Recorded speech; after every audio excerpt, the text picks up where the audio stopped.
जावे ते जान चली जावे, मेरा ईमान ना जावे, जे कदी मौत भी आवे,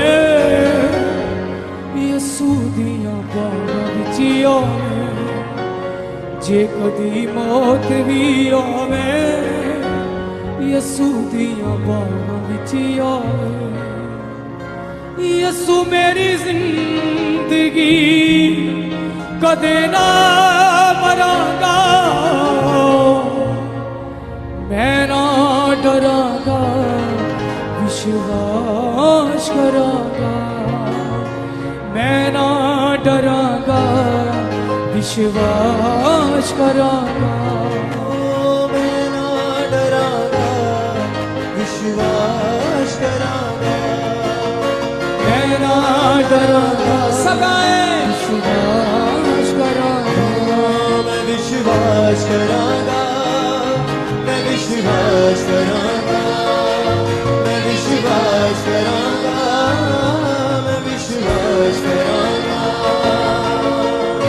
यसू दा सिपाही गा जरूर लड़ांगा, मैं ना डरांगा, विश्वास करांगा, मैं ना डरांगा, विश्वास करांगा, मैं विश्वास करांगा, मैं विश्वास करांगा, मैं विश्वास करांगा, मैं विश्वास करांगा।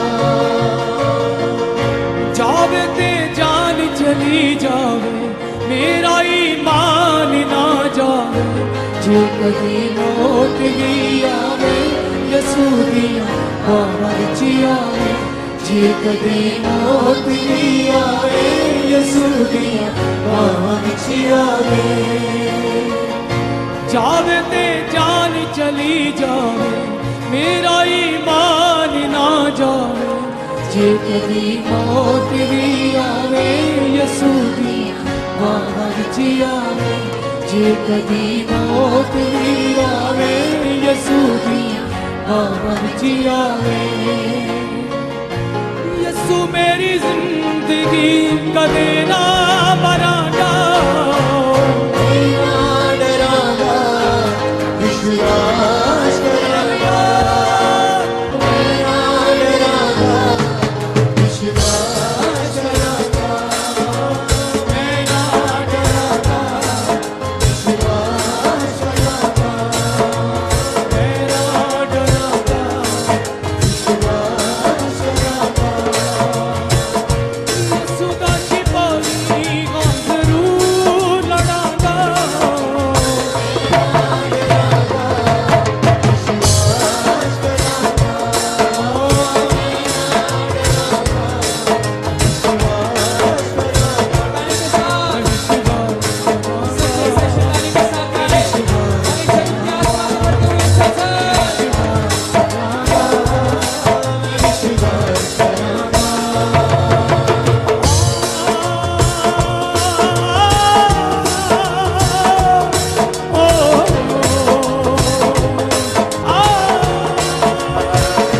जावे ते जान चली जावे, मेरा ईमान ना जावे, जे कदी मौत भी आवे, यसू दियां बाहां विच आवे, जे कदी मौत भी आवे, यसू दियां बाहां विच आवे। जावे ते जान चली जावे, मेरा ईमान ना जावे, जे कदी मौत भी आवे, यसू दियां बाहां विच आवे, जे कदी मौत भी आवे, यसू दियां बाहां विच आवे। यसू मेरी जिंदगी कदे ना मरांगा,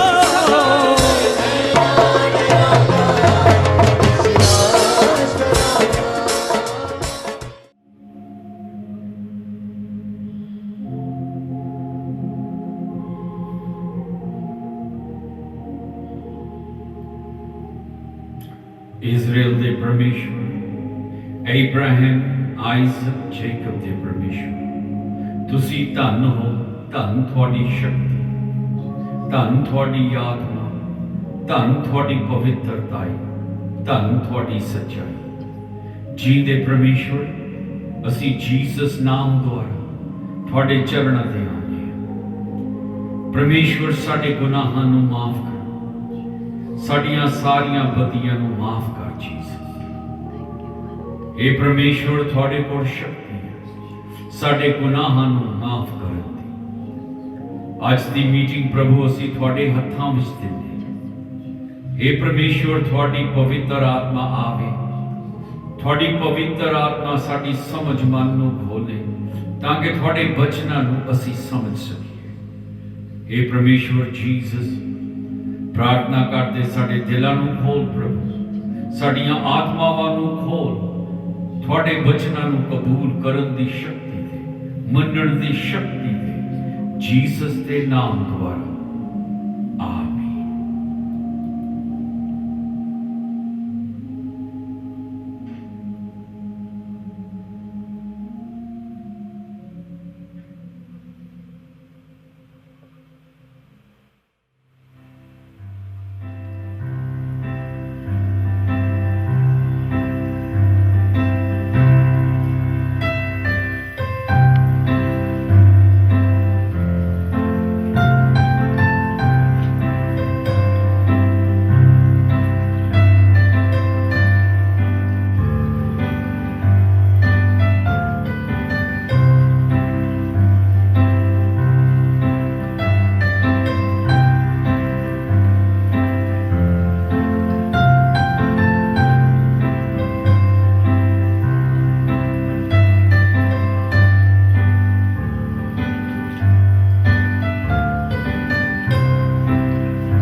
ਅਸੀਂ ਰੋਮੀਆਂ ਦਾ 6ਵਾਂ ਅਧਿਆਇ ਪੜ੍ਹਦੇ ਹਾਂ। ਹੁਣ ਅਸੀਂ ਕੀ ਆਖੀਏ? ਕੀ ਪਾਪ ਕਰਨ ਵਿੱਚ ਲੱਗੇ ਰਹੀਏ ਭਈ ਕਿਰਪਾ ਬਾਲੀ ਹੋਵੇ? ਕਦੇ ਨਹੀਂ। ਅਸੀਂ ਜਿਹੜੇ ਪਾਪ ਦੇ ਵੱਲੋਂ ਮੋਏ, ਹੁਣ ਅਗਾਹਾਂ ਨੂੰ ਉਸ ਵਿੱਚ ਕਿਕਰ ਜੀਵਨ ਕੱਟੀਏ। ਸੰਤ ਕਹਿੰਦਾ ਕਿ ਅਸੀਂ ਕੀ ਕਹੀਏ, ਕਿਉਂਕਿ ਰੱਬ ਦੀ ਦਇਆ ਅਤੇ ਰੱਬ ਦੀ ਕਿਰਪਾ ਵਧੀ ਆ ਕਿ ਅਸੀਂ ਪਾਪ ਕਰੀ ਜਾਈਏ। ਕਿਉਂਕਿ ਪਿਛਲੇ ਅਧਿਆਇ 'ਚ ਸੰਤਾਂ ਨੇ ਕਿਹਾ ਸੀ ਕਿ ਜਿੱਥੇ ਪਾਪ ਵਧਿਆ ਉੱਥੇ ਰੱਬ ਦੀ ਦਇਆ ਹੋਰ ਵੀ ਵੱਧ ਗਈ ਤਾਂ ਕਿ ਸਾਰਿਆਂ ਪਾਪਾਂ ਨੂੰ ਪਰਮੇਸ਼ਵਰ ਢੱਕ ਸਕੇ, ਮਾਫ ਕਰ ਸਕੇ। ਤੇ ਇਹ ਸੰਤ ਸਾਫ਼ ਦੱਸਦਾ ਕਿ ਮੈਂ ਤੁਹਾਨੂੰ ਇਹ ਨਹੀਂ ਕਹਿੰਦਾ ਕਿ ਕਿਉਂਕਿ ਤੁਸੀਂ ਦਇਆ ਦੇ ਥੱਲੇ ਆ, ਰੱਬ ਦੀ ਕਿਰਪਾ ਦੇ ਥੱਲੇ ਆ, ਤਾਂ ਪਾਪ ਕਰੀ ਜਾਓ। ਸੰਤ ਕਹਿੰਦਾ ਮੈਂ ਇਹ ਨਹੀਂ ਕਹਿੰਦਾ ਕਿ ਅਸੀਂ ਰੱਬ ਦੀ ਦਇਆ ਦਾ ਨਜਾਇਜ਼ ਫਾਇਦਾ ਉਠਾਈਏ। ਰੱਬ ਦਇਆ ਕਰਦਾ ਤਾਂ ਕਿ ਅਸੀਂ ਆਪਣੇ ਆਪ ਨੂੰ ਸੁਧਾਰੀਏ। ਇਸ ਕਰਕੇ ਨਹੀਂ ਕਿ ਅਸੀਂ ਉਸੇ ਹੀ ਪਾਪਾਂ ਦੇ ਵਿੱਚ, ਜਿਨ੍ਹਾਂ ਪਾਪਾਂ ਚੋਂ ਰੱਬ ਨੇ ਸਾਨੂੰ ਕੱਢਿਆ, ਮੁੜ ਕੇ ਫੇਰ ਜਾਈਏ ਤਾਂ ਜਾਣ ਬੁੱਝ ਕੇ ਪਾਪ ਕਰੀ ਜਾਈਏ। ਉਹ ਕਹਿੰਦਾ ਸੀ ਤਾਂ ਪਾਪ ਵੱਲੋਂ ਮਰੇ ਹਾਂ, ਤਾਂ ਅਸੀਂ ਕਿਸ ਤਰ੍ਹਾਂ ਪਾਪ ਵਿੱਚ ਜੀ ਸਕਦੇ ਹਾਂ?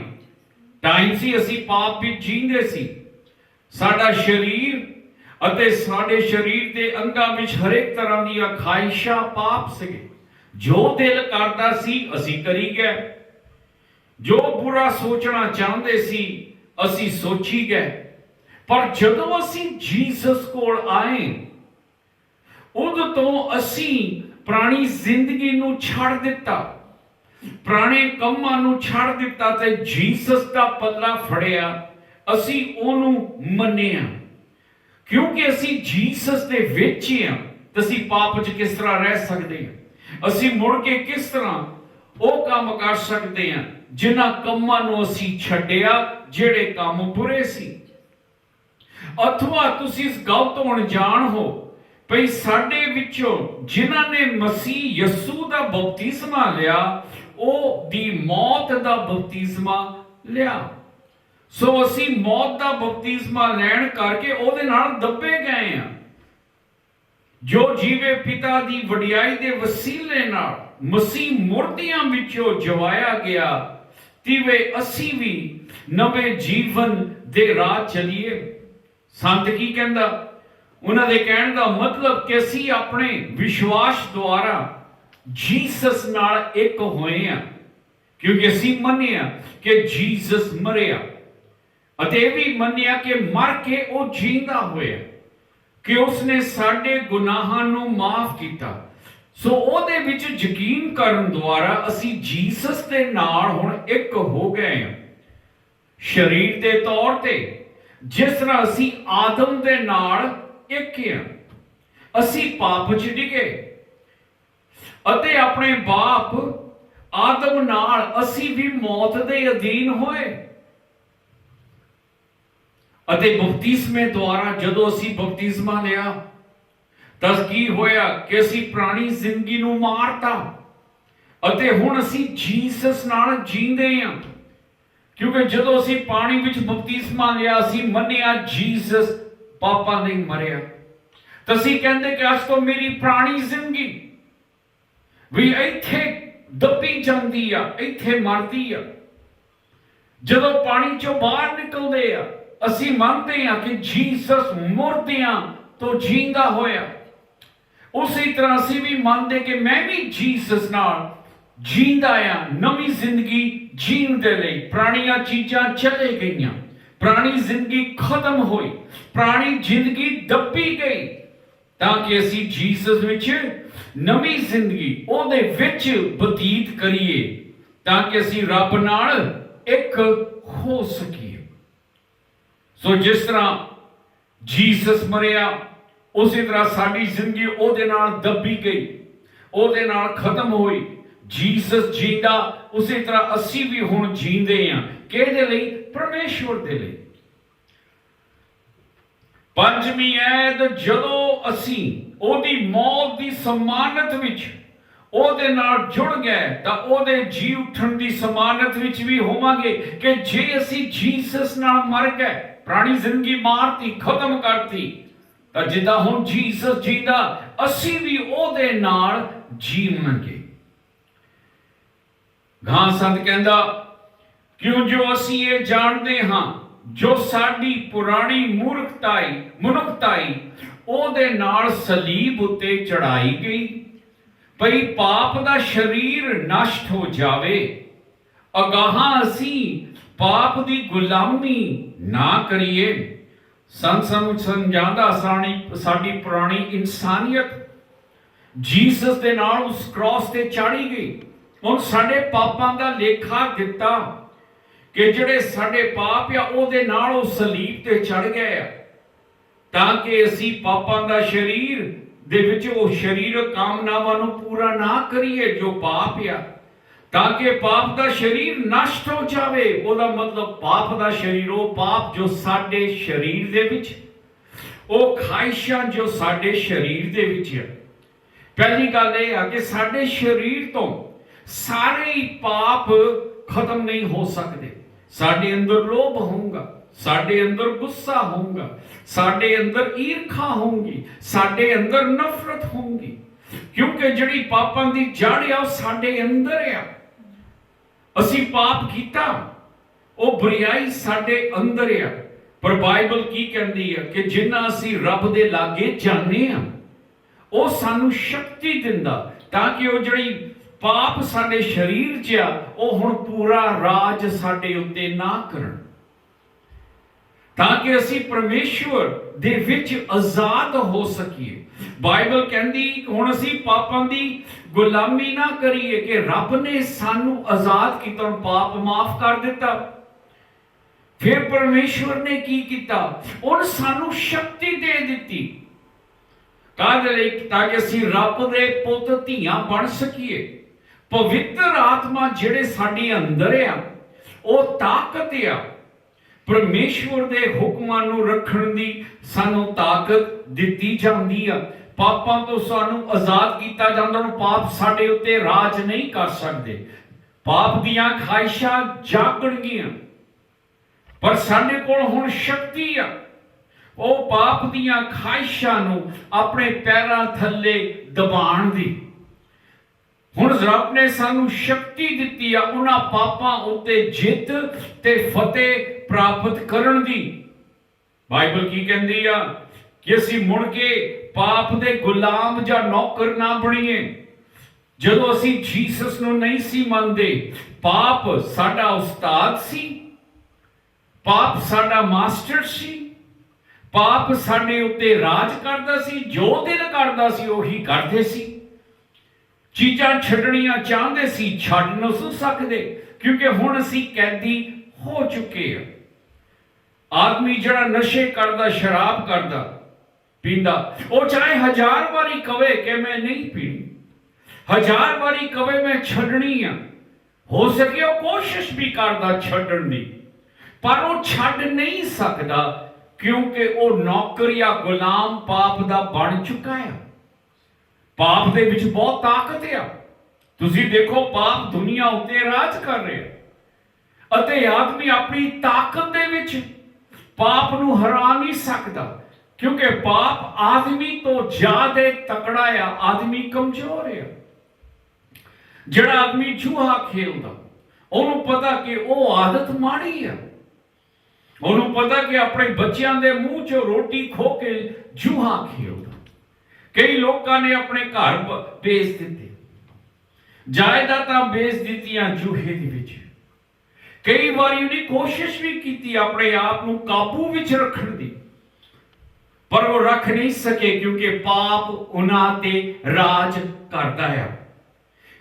ਸਾਡਾ ਸੰਤ ਤੇ ਬਾਈਬਲ ਸਾਨੂੰ ਦੱਸਦੀ ਕਿ ਜਿਹੜਾ ਪਾਪ ਆ ਉਹ ਪਹਿਲਾਂ ਬੰਦੇ ਨੂੰ ਭੁਲੇਖੇ 'ਚ ਪਾਉਂਦਾ ਅਤੇ ਫਿਰ ਬੰਦੇ ਨੂੰ ਮਾਰ ਦਿੰਦਾ ਹੈ। ਪਾਪ ਹਮੇਸ਼ਾ ਕਹੂੰਗਾ ਯਾਰ ਤੂੰ ਜਦੋਂ ਮਰਜ਼ੀ ਛੱਡ ਸਕ, ਤੂੰ ਜਦੋਂ ਮਰਜ਼ੀ ਆ ਚੀਜ਼ ਛੱਡ ਸਕਦਾ, ਪਰ ਛੱਡ ਕੇ ਦੇਖੋ ਛੁੱਟਣੀ ਨਹੀਂ ਆ। ਸ਼ਰਾਬੀ ਬੰਦਾ ਕਈ ਵਾਰੀ ਕਹੂੰਗਾ ਮੇਰੇ ਉੱਤੇ ਮੇਰੇ ਕੋਲ ਤਾਕਤ ਹੈ, ਮੈਂ ਸ਼ਾਇਦ ਕੱਲ ਨੂੰ ਛੱਡ ਦੇਵਾਂ ਪੀਣ ਨੂੰ, ਪਰ ਜਦੋਂ ਛੱਡਣ ਦੀ ਕੋਸ਼ਿਸ਼ ਕਰਦਾ ਕੀ ਦੇਖਦਾ ਕਿ ਉਹ ਛੱਡ ਨਹੀਂ ਸਕਦਾ। ਜਿਹੜਾ ਜੂਆ ਖੇਲਦਾ ਉਹ ਵੀ ਕਹਿੰਦਾ ਯਾਰ ਮੈਂ ਤਾਂ ਮਾੜਾ ਮੋਟਾ ਇੱਧਰ ਉੱਧਰ ਖੇਲਦਾ, ਮੈਂ ਜਦੋਂ ਮਰਜ਼ੀ ਜੂਆ ਖੇਲਣਾ ਬੰਦ ਕਰ ਸਕਦਾ, ਪਰ ਨਹੀਂ ਕਰ ਸਕਦਾ ਕਿਉਂਕਿ ਸਾਡਾ ਸੰਤ ਸਾਨੂੰ ਸਮਝਾਉਂਦਾ ਕਿ ਅਸੀਂ ਪਾਪ ਦੇ ਗੁਲਾਮ ਹੋ ਚੁੱਕੇ ਆ।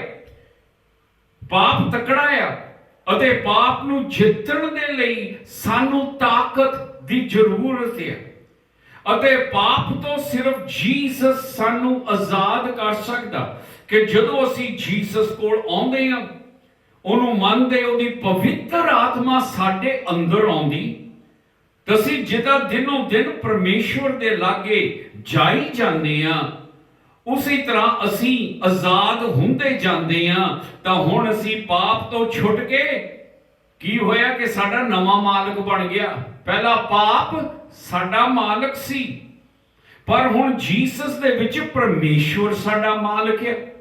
ਪਹਿਲਾਂ ਅਸੀਂ ਪਾਪ ਦੇ ਗੁਲਾਮ ਸੀ, ਹੁਣ ਅਸੀਂ ਪਰਮੇਸ਼ਵਰ ਦੇ ਗੁਲਾਮ ਹਾਂ। ਹੁਣ ਅਸੀਂ ਕਰਦੇ ਉਹ ਚੀਜ਼ ਜੋ ਪਰਮੇਸ਼ਵਰ ਚਾਹੁੰਦਾ ਹੈ।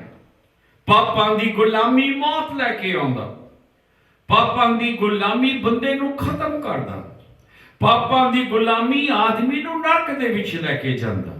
ਪਰਮੇਸ਼ਵਰ ਦੀ ਗੁਲਾਮੀ ਜੀਵਨ ਲੈ ਕੇ ਆਉਂਦੀ ਹੈ। ਪਰਮੇਸ਼ਵਰ ਦੀ ਗੁਲਾਮੀ ਪਵਿੱਤਰਤਾ ਲੈ ਕੇ ਆਉਂਦੀ ਹੈ। ਪਰਮੇਸ਼ਵਰ ਦੀ ਗੁਲਾਮੀ ਆਤਮਾ ਦੀ ਸ਼ਾਂਤੀ ਲੈ ਕੇ ਆਉਂਦੀ ਆ। ਸੋ ਸਾਡੇ ਸੰਤ ਸਾਨੂੰ ਕਹਿੰਦੇ ਆ ਕਿ ਕਿ ਜਿਹੜਾ ਮੋਇਆ ਉਹ ਪਾਪ ਤੋਂ ਛੁੱਟ ਕੇ ਧਰਮੀ ਠਹਿਰਾਇਆ ਗਿਆ। ਜਿਹੜੇ ਪੁਰਾਣੇ ਕੰਮ ਛੱਡ ਦਿੱਤੇ, ਪਾਪ ਵੱਲੋਂ ਮਰ ਗਿਆ, ਉਹ ਹੁਣ ਰੱਬ ਲਈ ਜੀਂਦਾ ਆ ਅਤੇ ਹੁਣ ਉਹ ਪਾਪ ਤੋਂ ਛੁੱਟ ਕੇ ਰੱਬ ਨਾਲ ਸਹੀ ਉਹ ਧਰਮੀ ਠਹਿਰਾਇਆ ਗਿਆ। ਪਰੰਤੂ ਜਦੋਂ ਅਸੀਂ ਮਸੀਹ ਨਾਲ ਮੋਏ, ਸਾਨੂੰ ਵਿਸ਼ਵਾਸ ਹੈ ਉਹਦੇ ਨਾਲ ਜੀਵਾਂਗੇ ਵੀ, ਕਿ ਅਸੀਂ ਜੇ ਜੀਸਸ ਨਾਲ ਮਰ ਗਏ, ਪੁਰਾਣੀ ਜ਼ਿੰਦਗੀ ਛੱਡ ਦਿੱਤੀ, ਪੁਰਾਣੇ ਕੰਮ ਛੱਡ ਦਿੱਤੇ। ਉਸੇ ਤਰ੍ਹਾਂ ਜਿੱਦਾਂ ਜੀਸਸ ਜੀਂਦਾ ਅਸੀਂ ਵੀ ਉਹਦੇ ਨਾਲ ਜੀਵਾਂਗੇ। ਜੀਸਸ ਜਿਨ ਕੇ ਮੌਤ ਨੂੰ ਕਾਬੂ ਕੀਤਾ, ਮੌਤ ਤੋਂ ਫਤਿਹ ਪਾਈ। ਕੋਈ ਵੀ ਆਦਮੀ ਨਰਕ ਦੇ ਵਿੱਚ ਜਾ ਕੇ ਕਦੇ ਬਾਹਰ ਨਹੀਂ ਨਿਕਲਿਆ। ਨਰਕ ਬਹੁਤ ਤਾਕਤ ਵਾਲੀ ਜਗ੍ਹਾ ਹੈ। ਜਿਹੜਾ ਇੱਕ ਵਾਰੀ ਨਰਕ ਚਲ ਜਾਵੇ ਉਹ ਕਦੇ ਬਾਹਰ ਨਹੀਂ ਆ ਸਕਦਾ, ਕਿਉਂਕਿ ਨਰਕ ਦੀ ਤਾਕਤ ਬਹੁਤ ਬੜੀ, ਉਹਦੀ ਜਕੜ ਬਹੁਤ ਤਾਕਤਵਰ ਹੈ। ਪਰ ਬਾਈਬਲ ਦੱਸਦੀ ਜੀਸਸ ਨਰਕ ਚ ਗਿਆ, ਉਹਨਾਂ ਕੈਦੀਆਂ ਨੂੰ ਰੱਬ ਬਾਰੇ ਦੱਸਣ ਜੋ ਉੱਥੇ ਕੈਦ ਦੇ ਵਿੱਚ ਸੀ, ਅਤੇ 3 ਦਿਨ ਤੋਂ ਬਾਅਦ ਉਹ ਨਰਕ ਦੇ ਵਿੱਚੋਂ ਬਾਹਰ ਨਿਕਲਦਾ, ਅਤੇ ਉਹ ਹੁਣ ਤੱਕ ਸਦਾ ਲਈ ਜੀਂਦਾ ਹੈ, ਤਾਂ ਕਿ ਜਿਹੜੇ ਉਹਨੂੰ ਮੰਨਦੇ ਆ ਉਹ ਵੀ ਜੀਂਦੇ ਰਹਿਣਗੇ ਜਿਸ ਤਰ੍ਹਾਂ ਉਹ ਸਦਾ ਲਈ ਜੀਂਦਾ, ਜਿਸ ਤਰ੍ਹਾਂ ਉਸਨੇ ਫਤਿਹ ਪਾਈ ਨਰਕ ਉੱਤੇ ਵੀ, ਸਾਰੀਆਂ ਚੀਜ਼ਾਂ ਉੱਤੇ। ਉਸੇ ਤਰ੍ਹਾਂ ਅਸੀਂ ਵੀ ਜੀਸਸ ਦੇ ਰਾਹੀਂ ਫਤਿਹ ਪਾਵਾਂਗੇ। ਸੰਤ ਕਹਾਂ ਸਾਨੂੰ ਦੱਸਦਾ, ਕਿਉਂ ਜੋ ਅਸੀਂ ਇਹ ਜਾਣਦੇ ਹਾਂ ਮਸੀਹ ਮੁਰਦਿਆਂ ਵਿੱਚੋਂ ਜੀ ਉੱਠਿਆ ਤਾਂ ਫਿਰ ਕਦੇ ਨਹੀਂ ਮਰਦਾ। ਅਗਾਹਾਂ ਨੂੰ ਮੌਤ ਦਾ ਉਸ ਉੱਤੇ ਵਸ ਨਹੀਂ। ਜੀਸਸ ਬਾਰ-ਬਾਰ ਨਹੀਂ ਮਰਿਆ, ਜੀਸਸ ਇੱਕ ਵਾਰੀ ਮਰਿਆ, ਮਰ ਕੇ ਕਹਿੰਦਾ ਉਹ ਜੀਂਦਾ ਹੋਇਆ, ਹੁਣ ਉਹ ਸਦਾ ਲਈ ਜੀਂਦਾ ਹੈ। ਤੁਸੀਂ ਮੈਨੂੰ ਸਵਾਲ ਕਰੋਗੇ, ਕਈ ਲੋਕੀ ਜਿਹੜੇ ਮਰ ਕੇ ਜੀਂਦੇ ਹੋਏ, ਜੀਸਸ ਨੇ ਲੈਜ਼ਰਸ ਨੂੰ ਮੁਰਦਿਆਂ ਤੋਂ ਜੀਂਦੇ ਕੀਤਾ। ਉਹ ਵਿਧਵਾ ਔਰਤ ਨਈਨ ਪਿੰਡ ਦੀ ਰਹਿਣ ਵਾਲੀ, ਉਹਦਾ ਪੁੱਤ ਜਿਹੜਾ ਮਰਿਆ ਉਹ ਵੀ ਜੀਸਸ ਨੇ ਮੁਰਦਿਆਂ ਤੋਂ ਜੀਂਦਾ ਕੀਤਾ। ਇਹ ਸੱਚ ਹੈ, ਲੈਜ਼ਰਸ ਮੁਰਦੇ ਤੋਂ ਜੀਂਦਾ ਹੋਇਆ, ਪਰ ਆਪਣੀ ਉਮਰ ਭੋਗ ਕੇ ਉਹ ਫਿਰ ਮਰ ਗਿਆ। ਨਈਨ ਵਿਧਵਾ ਔਰਤ ਦਾ ਮੁੰਡਾ ਜੀਂਦਾ ਕੀਤਾ ਗਿਆ, ਆਪਣੀ ਉਮਰ ਭੋਗ ਕੇ ਉਹ ਵੀ ਮਰ ਗਿਆ।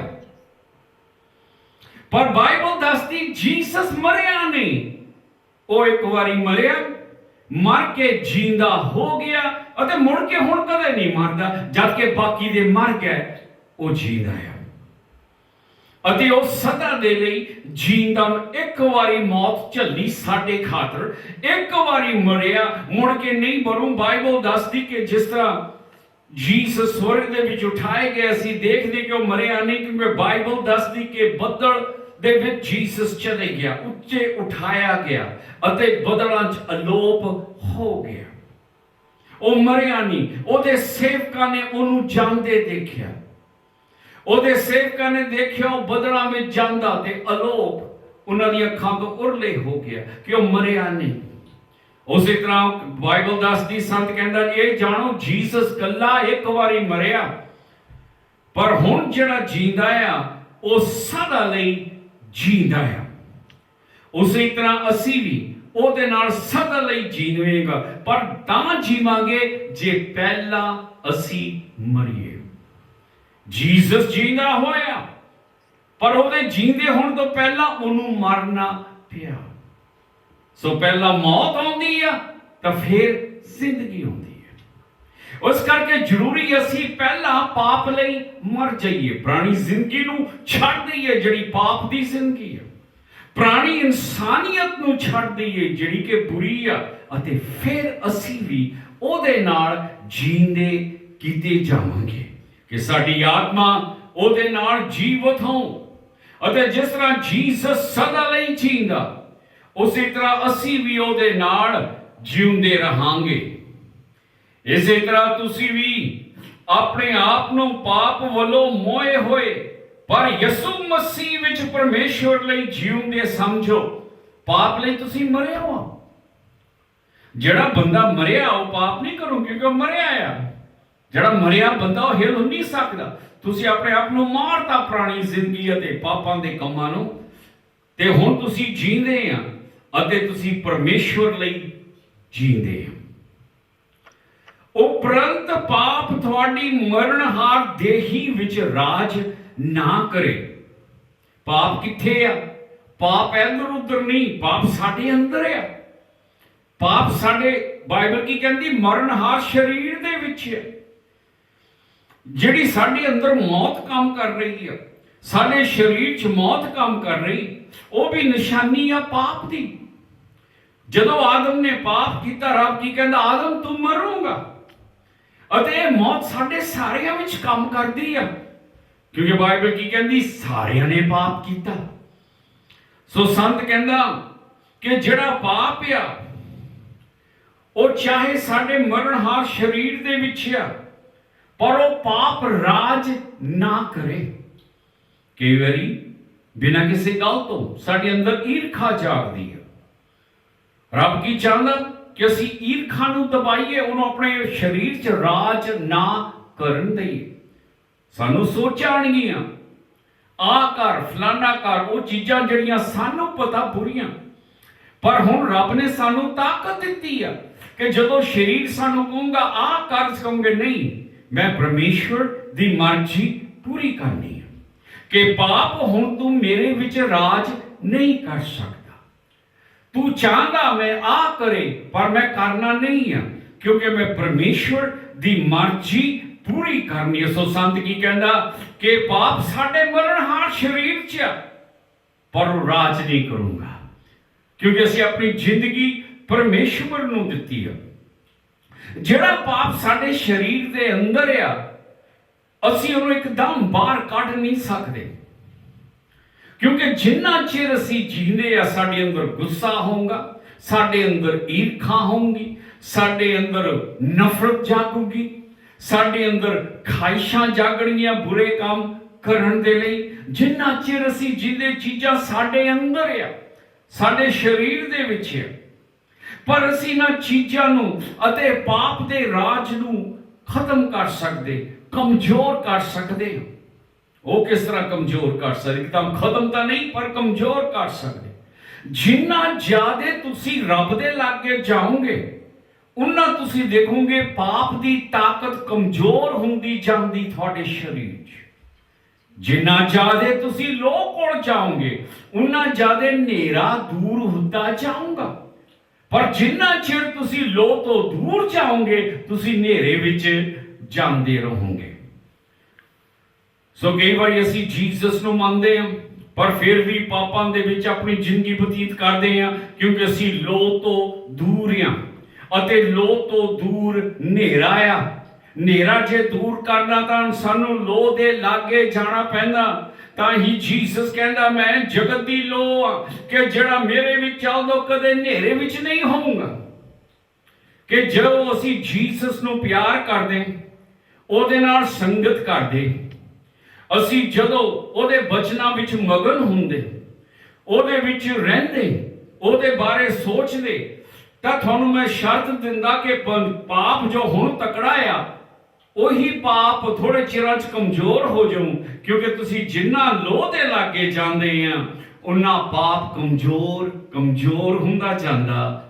ਕਿ ਚਾਹੇ ਤੁਹਾਡੇ ਅੰਦਰ ਆ, ਪਰ ਹੁਣ ਉਹ ਰਾਜ ਨਹੀਂ ਕਰਦਾ, ਕਿਉਂਕਿ ਹੁਣ ਤੁਸੀਂ ਜੀਸਸ ਨਾਲ ਹੈ, ਤੁਹਾਡਾ ਪਿਆਰ ਉਹਦੇ ਨਾਲ ਹੈ। ਤਾਂ ਹੀ ਜੀਸਸ ਕਹਿੰਦਾ, ਪਰਮੇਸ਼ਵਰ ਦੇ ਰਾਜ ਨੂੰ ਲੱਭੋ ਤਾਂ ਸਾਰੀਆਂ ਚੀਜ਼ਾਂ ਪਰਮੇਸ਼ਵਰ ਤੁਹਾਨੂੰ ਦਊਗਾ। ਸੋ ਲੋਹ ਦੇ ਲਾਗੇ ਜਾਣ ਨਾਲ, ਪਰਮੇਸ਼ਵਰ ਦੇ ਨਾਲ ਸੰਗਤ ਕਰਨ ਦੇ ਨਾਲ ਪਾਪ ਤੁਹਾਡੀ ਜ਼ਿੰਦਗੀ ਤੋਂ ਕਮਜ਼ੋਰ ਹੁੰਦਾ ਜਾਊਗਾ। ਪਰ ਪਾਪ ਦੀ ਜੜ ਤੁਹਾਡੇ ਸਰੀਰ 'ਚੋਂ ਨਹੀਂ ਜਾਣੀ ਜਿੰਨਾ ਚਿਰ ਤੁਸੀਂ ਜੀਂਦੇ ਆ, ਪਰ ਉਹਨੂੰ ਕਮਜ਼ੋਰ ਕਰ ਸਕਦੇ ਆ। ਅਤੇ ਕਮਜ਼ੋਰ ਕਰਨ ਦਾ ਤਰੀਕਾ ਔਖਾ ਨਹੀਂ ਹੈ, ਸੌਖਾ। ਸਿਰਫ ਜੀਸਸ ਨੂੰ ਹੇਰਿੰਗ ਕਰੋ, ਉਹਦੇ ਬਚਨਾਂ ਨੂੰ ਪੜੋ, ਉਹਦੇ ਵਿੱਚ ਰਹੋ। ਤੁਸੀਂ ਥੋੜਾ ਚਿਰ ਕਰਕੇ ਦੇਖਿਓ, ਤੁਸੀਂ ਦੇਖੋਗੇ ਤੁਹਾਡਾ ਦਿਲ ਹੀ ਨਹੀਂ ਕਰੂ ਉਹ ਚੀਜ਼ਾਂ ਕਰਨ ਨੂੰ ਜੋ ਤੁਸੀਂ ਕਰਦੇ ਹੈ। ਤੁਹਾਡਾ ਦਿਲ ਹੀ ਨਹੀਂ ਕਰੂ ਉਹ ਸੋਚਣ ਨੂੰ ਜੋ ਸੋਚਦੇ ਹੈ, ਕਿਉਂਕਿ ਹੁਣ ਸਾਰਾ ਕੁਝ ਕਮਜ਼ੋਰ ਹੋ ਚੁੱਕਾ, ਪਾਪ ਕਮਜ਼ੋਰ ਹੋ ਚੁੱਕਾ, ਕਿਉਂਕਿ ਤੁਸੀਂ ਹੁਣ ਰੱਬ 'ਚ ਤਕੜੇ ਹੋ ਚੁੱਕੇ ਹੋ। ਜੇ ਰੱਬ 'ਚ ਕਮਜ਼ੋਰ ਆ ਤਾਂ ਤੁਸੀਂ ਪਾਪ 'ਚ ਤਕੜੇ ਹੋ, ਪਰ ਜੇ ਤੁਸੀਂ ਰੱਬ ਦੇ ਵਿੱਚ ਤਕੜੇ ਆ ਤਾਂ ਪਾਪ ਕਮਜ਼ੋਰ ਆ। ਸੋ ਪਾਪ ਨੂੰ ਆਪਣੇ ਸਰੀਰ ਤੋਂ ਕਮਜ਼ੋਰ ਕਰਨ ਲਈ ਸਾਨੂੰ ਰੱਬ ਦੇ ਨਾਲ ਸੰਗਤ ਕਰਨੀ ਪੈਂਦੀ ਹੈ। ਤਾਂ ਹੀ ਜੀਸਸ ਕਹਿੰਦਾ, ਉਹ ਜਿਹੜਾ ਮੇਰੇ ਵਿੱਚ ਰਹਿੰਦਾ, ਕਿ ਜਦੋਂ ਅਸੀਂ ਉਹਦੇ ਵਿੱਚ ਰਹਿੰਦੇ ਹਾਂ, ਅਸੀਂ ਫਲ ਲੈ ਕੇ ਆਵਾਂਗੇ। ਜੀਸਸ ਨੇ ਕਿਹਾ ਕਿ ਜਦ ਤੱਕ ਟਾਹਣੀ ਦਰਖਤ ਦੇ ਨਾਲ ਨਾ ਹੋਵੇ ਉਹਦੇ ਉੱਤੇ ਫਲ ਨਹੀਂ ਲੱਗ ਸਕਦੇ। ਕਿ ਜਿੰਨਾ ਚਿਰ ਅਸੀਂ ਜੀਸਸ ਤੋਂ ਦੂਰ ਆ, ਚਾਹੇ ਉਹਨੂੰ ਮੰਨਦੇ ਆ, ਅਸੀਂ ਪਾਪ ਦੇ ਵਿੱਚ ਰਵਾਂਗੇ, ਹਨੇਰੇ ਵਿੱਚ ਰਵਾਂਗੇ। ਪਾਪ ਸਾਡੇ ਉੱਤੇ ਰਾਜ ਕਰੂਗਾ ਕਿਉਂਕਿ ਸਾਡੀ ਸੰਗਤ ਰੱਬ ਨਾਲ ਨਹੀਂ ਆ, ਅਸੀਂ ਉਹ ਤੋਂ ਦੂਰ ਆ। ਪਰ ਜਦੋਂ ਅਸੀਂ ਉਹਦੇ ਵਿੱਚ ਰਹਿੰਦੇ ਤਾਂ ਉਸ ਵੇਲੇ ਅਸੀਂ ਫਲ ਲਿਆ ਸਕਾਂਗੇ, ਉਹ ਫਲ ਜਿਹੜੇ ਰੱਬ ਨੂੰ ਮਨ ਭਾਉਂਦੇ ਆ। ਸੰਤ ਕੀ ਕਹਿੰਦਾ 12ਵੀਂ ਐਤ, ਉਪਰੰਤ ਪਾਪ ਤੁਹਾਡੀ ਮਰਣਹਾਰ ਦੇਹੀ ਵਿੱਚ ਰਾਜ ਨਾ ਕਰੇ।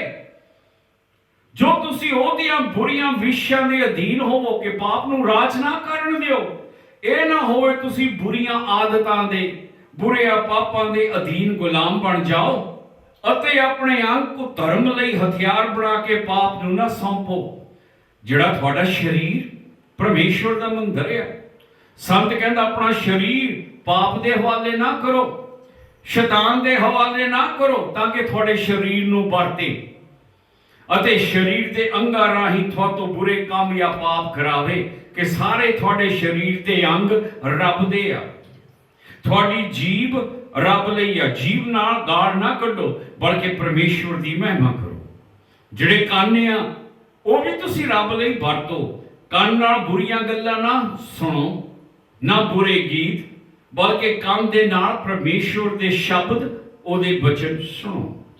ਹੱਥਾਂ ਦੇ ਨਾਲ ਕਿਸੇ ਨੂੰ ਚਪੇੜ ਨਾ ਮਾਰੋ। ਇਹ ਹੱਥ ਵਰਤੋ ਰੱਬ ਦੇ ਮੂਹਰੇ ਜੋੜਨ ਲਈ, ਉਹਦੀ ਉਪਾਸਨਾ ਕਰਨ ਲਈ। ਤੁਹਾਡਾ ਸਰੀਰ ਰੱਬ ਨੂੰ ਦਿਓ। ਪਹਿਲਾਂ ਅਸੀਂ ਆਪਣਾ ਸਰੀਰ ਪਾਪ ਨੂੰ ਦਿੰਦੇ ਸੀ, ਬੁਰੇ ਕੰਮ ਕਰਨ ਨੂੰ। ਅਸੀਂ ਆਪਣੇ ਸਰੀਰ ਦੇ ਅੰਗਾਂ ਨਾਲ ਬੁਰੇ ਕੰਮ ਕਰਦੇ ਸੀ। ਸੰਤ ਕਹਿੰਦਾ ਹੁਣ ਨਾ ਏਦਾਂ ਕਰੋ, ਪਾਪ ਦੇ ਅਧੀਨ ਨਾ ਹੋਵੋ। ਆਪਣੇ ਸਰੀਰ ਨੂੰ ਪਾਪ ਦੇ ਹਵਾਲੇ ਨਾ ਕਰੋ, ਰੱਬ ਦੇ ਹਵਾਲੇ ਕਰੋ, ਤਾਂ ਕਿ ਤੁਹਾਡੇ ਪਰਮੇਸ਼ਵਰ ਦੀ ਮਹਿਮਾ ਤੁਹਾਡੇ ਸਰੀਰ ਰਾਹੀਂ ਹੋਵੇ। ਆਪਣੇ ਸਰੀਰ ਦੇ ਅੰਗ ਪਰਮੇਸ਼ਵਰ ਨੂੰ ਕਹਿੰਦਾ ਸੌਂਪ ਦਿਓ। ਕਿਉਂਕਿ ਜਦੋਂ ਪਰਮੇਸ਼ਵਰ ਨੇ ਕੋਲ ਤੁਸੀਂ ਆਏ, ਪਰਮੇਸ਼ਵਰ ਨੇ ਤੁਹਾਨੂੰ ਮੁੱਲ ਖਰੀਦ ਲਿਆ। ਪਰਮੇਸ਼ਵਰ ਨੂੰ ਬਹੁਤ ਡੂੰਘੀ ਕੀਮਤ ਤਾਰਨੀ ਪਈ। ਰੱਬ ਦੇ ਬਚਨ ਕਹਿੰਦੇ ਕਿ ਰੱਬ ਨੇ ਸਾਨੂੰ ਪੈਸਿਆਂ ਜਾਂ ਸੋਨੇ ਚਾਂਦੀ ਨਾਲ ਨਹੀਂ ਖਰੀਦਿਆ, ਉਸਨੇ ਆਪਣੇ ਲਹੂ ਦੇ ਕੇ ਸਾਨੂੰ ਖਰੀਦਿਆ। ਕਿਉਂਕਿ ਉਸ ਨੂੰ ਲਹੂ ਦੇਣਾ ਪਿਆ ਮੈਨੂੰ ਖਰੀਦਣ ਲਈ। ਇਸ ਕਰਕੇ ਜਿਹੜੇ ਮੇਰੇ ਅੰਗ ਆ, ਮੈਨੂੰ ਚਾਹੀਦਾ ਕਿ ਮੈਂ ਰੱਬ ਲਈ ਵਰਤਾਂ, ਉਹਦੀ ਮਹਿਮਾ ਲਈ ਵਰਤਾਂ। ਜਿੱਦਾਂ ਮੈਂ ਅੱਗੇ ਸ਼ੈਤਾਨ ਤੇ ਪਾਪ ਲਈ ਵਰਤਾ ਸੀ, ਹੁਣ ਮੈਂ ਰੱਬ ਲਈ ਵਰਤਾਂ। ਕਿਉਂਕਿ ਪੁਰਾਣਾ ਮੈਂ ਮਰ ਚੁੱਕਾ ਹੈ, ਨਵਾਂ ਮੈਂ ਜੀਸਸ ਦੇ ਵਿੱਚ। ਸੋ ਮੇਰੇ ਅੰਗ ਉਹਦੇ ਆ, ਮੇਰਾ ਸਰੀਰ ਉਹਦਾ ਮੰਦਰ ਹੈ। 14ਵੀਂ ਐਤ, ਕਿਉਂ ਜੋ ਤੁਹਾਡੇ ਉੱਤੇ ਪਾਪ ਦਾ ਵਸ ਨਾ ਚੱਲੇਗਾ, ਇਸ ਲਈ ਤੁਸੀਂ ਸ਼ਰਾਬ ਦੇ ਹੇਠ ਨਹੀਂ ਕਿਰਪਾ ਦੇ ਅਧੀਨ ਹੋ। ਸ਼ਰਾਬ ਪੁਰਾਣੇ ਹੁਕਮ, ਮੋਸਿਸ ਦੇ ਹੁਕਮ, ਜਿਹੜੇ ਹੁਕਮ ਆ ਉਹ ਚੰਗੇ ਆ। ਜਿਹੜੇ ਰੱਬ ਨੇ ਹੁਕਮ ਦਿੱਤੇ ਉਹ ਮੋਸਿਸ ਨੂੰ ਦਿੱਤੇ, ਰੱਬ ਵੱਲੋਂ ਆਏ ਅਤੇ ਰੱਬ ਵੱਲੋਂ ਕੋਈ ਬੁਰੀ ਚੀਜ਼ ਨਹੀਂ ਆਉਂਦੀ। ਪਰ ਉਹ ਕਹਿੰਦਾ ਜਿਹੜੇ ਹੁਕਮ ਮੋਸਿਸ ਦੇ ਆ ਜਾਂ ਭਵਿਸ਼ਤਾ ਜਿਹਨੂੰ ਕਿਹਾ ਜਾਂਦਾ, ਕਿ ਉਹ ਸਾਨੂੰ ਪਾਪ ਨਾ ਕਰਨ ਦੀ ਤਾਕਤ ਨਹੀਂ ਦੇ ਸਕਦੇ। ਰੱਬ ਦੇ ਹੁਕਮ ਕਹਿੰਦੇ ਆ ਨਾ ਕਰ, ਚੋਰੀ ਨਾ ਕਰ, ਪਰ ਉਹ ਮੈਨੂੰ ਤਾਕਤ ਨਹੀਂ ਦੇ ਸਕਦੇ ਚੋਰੀ ਨਹੀਂ ਕਰਨ ਦੀ। ਪੁਰਾਣੇ ਹੁਕਮ ਕਹਿੰਦਾ ਕਤਲ ਨਾ ਕਰ, ਪਰ ਉਹ ਮੈਨੂੰ ਤਾਕਤ ਨਹੀਂ ਦੇ ਸਕਦਾ ਕਤਲ ਨਹੀਂ ਕਰਨ ਦੀ। ਸੋ ਪੁਰਾਣਾ ਨੇਮ ਪਾਪੀ ਨੂੰ ਰੱਬ ਦੇ ਮੂਹਰੇ ਦੋਸ਼ੀ ਠਹਿਰਾਉਂਦਾ ਕਿ ਆਦਮੀ ਦੋਸ਼ੀ ਆ।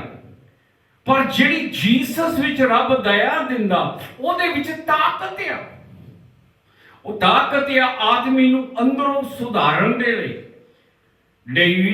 ਦਾਊਦ ਜ਼ਬੂਰ ਦੇ ਵਿੱਚ, 51ਵੇਂ ਜ਼ਬੂਰ ਦੇ ਵਿੱਚ ਪਰਮੇਸ਼ਵਰ ਮੋਰੇ ਪ੍ਰਾਰਥਨਾ ਕਹਿੰਦਾ ਹੈ, ਪਰਮੇਸ਼ਵਰ ਮੇਰੇ ਅੰਦਰ ਨਵਾਂ ਦਿਲ ਪੈਦਾ ਕਰ। ਸਾਡੇ ਵਿੱਚੋਂ ਕਿੰਨੇ ਆ ਜਿਹੜੇ ਚਾਹਣਗੇ ਕਿ ਸਾਡੇ ਅੰਦਰ ਨਵਾਂ ਦਿਲ ਪੈਦਾ ਹੋਵੇ?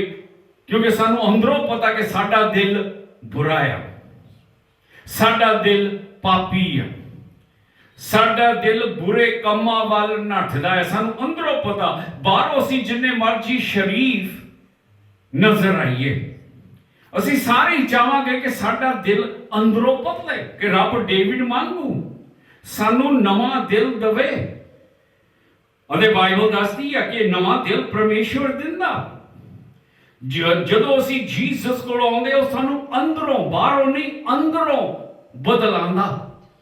ਕਿ ਜਦੋਂ ਅਸੀਂ ਅੰਦਰੋਂ ਬਦਲ ਗਏ, ਬਾਹਰਲਾ ਆਪਣੇ ਆਪ ਹੀ ਬਦਲ ਜਾਊਗਾ, ਕਿਉਂਕਿ ਬਾਹਰੋਂ ਅਸੀਂ ਉਹ ਆ ਜੋ ਅਸੀਂ ਅੰਦਰ ਆ। ਸੋ ਜਿਹੜਾ ਇਲਾਜ ਰੱਬ ਦਾ ਆ, ਉਹ ਬਾਹਰੋਂ ਨਹੀਂ, ਰੱਬ ਅੰਦਰੋਂ ਕਰਨਾ ਚਾਹੁੰਦਾ। ਪਾਪ ਬੁਰਾਈ ਜੋ ਵੀ ਆ, ਉਹ ਬਾਹਰੋਂ ਨਹੀਂ ਆ, ਉਹ ਆਦਮੀ ਦੇ ਅੰਦਰ ਆ। ਪਹਿਲਾਂ ਅਸੀਂ ਸੋਚਦੇ ਆ, ਫਿਰ ਅਸੀਂ ਕਰਦੇ ਆ। ਪਹਿਲਾਂ ਬੁਰੀ ਸੋਚ ਆਉਂਦੀ ਆ, ਫਿਰ ਸਾਡੇ ਸਰੀਰ ਉਹ ਕਰਦੇ ਜੋ ਅਸੀਂ ਸੋਚਿਆ। ਸੋ ਪਾਪ ਬਾਹਰ ਨਹੀਂ, ਉਹ ਸਾਡੇ ਅੰਦਰ ਆ। ਸੋ ਇਲਾਜ ਦੀ ਲੋੜ ਆ ਕਿ ਰੱਬ ਇਲਾਜ ਸਾਡੇ ਅੰਦਰ ਕਰੇ। ਸਾਡੇ ਹੱਥਾਂ ਦਾ ਇਲਾਜ ਨਹੀਂ, ਸਾਡੀ ਜੀਭ ਦਾ ਇਲਾਜ ਨਹੀਂ, ਸਾਡੇ ਕੰਨਾਂ ਦਾ ਇਲਾਜ ਨਹੀਂ, ਬਲਕਿ ਸਾਡੇ ਦਿਲ ਦਾ ਇਲਾਜ।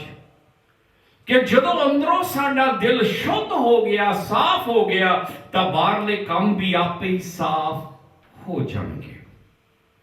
ਸੰਤ ਕੀ ਕਹਿੰਦਾ? ਉਹ ਕਹਿੰਦਾ